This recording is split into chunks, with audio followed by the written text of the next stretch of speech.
Oh, so good. I'm Monica Galetti, chef and restaurateur, and I'm going to be showing you a fabulous cocktail using this lovely 12-year-old single malt Singleton whiskey. It's a Hazelnut Coffee Martini matched with a pear and chocolate tart.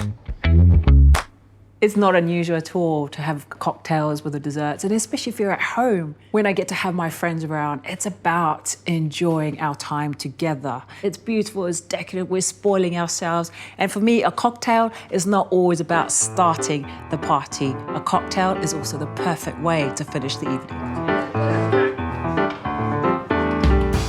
So, for our cocktail, 40 mils of the Singleton goes in. Shot of coffee, and if the coffee is warm or hotter, it gives that wonderful foamy mousse at the end of it. So it's very important that the coffee is not cold. Some coffee liqueur, hazelnut syrup, cubes of ice, and then we finish it with beautiful grating of orange chocolate. As much as you want. And there we have it, our Hazelnut Coffee Martini with the Singleton. Test. Don't waste it, don't spill it. Perfect cocktail. I'm very fortunate that I love whiskey. A lot of my friends enjoy drinking whiskey. So a dessert like this with Singleton goes down a treat. So the first thing I'm going to do is to make the biscuit base. We've got some biscuits here, but I'm adding some spices through it. And then of course some butter to bind it together. You can use a spoon to press this down, but I'm a chef that likes to use your hands. And then we put it into the fridge until it's nice and set. To poach our pears, very straightforward caramel. Sugar in the pan, and we want to color that to a dark caramel before you add the water to it. Bring that to the boil, we turn it down, and we drop in our pears.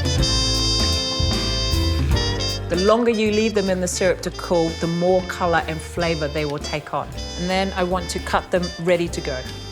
So for our ganache, we have some cream, some glucose syrup, which is basically thick sugar paste. We want to bring this up to the boil. We have some dark chocolate, which I've just broken up so that it all sort of melts together at the same time. Pour it over our chocolate. We have some butter, which has been melted down here. All of this will melt the chocolate. This beautiful, rich, thick, decadent, dark chocolate ganache is what you're looking for. And it's just a matter of pouring that into our base that's been made earlier and pressing our poached pears into it. So the pears have been pressed into the ganache, and now it just goes into the fridge to set. And now, the grand reveal. And that is our beautifully set, decadent chocolate and pear tart. Oh, just delicious.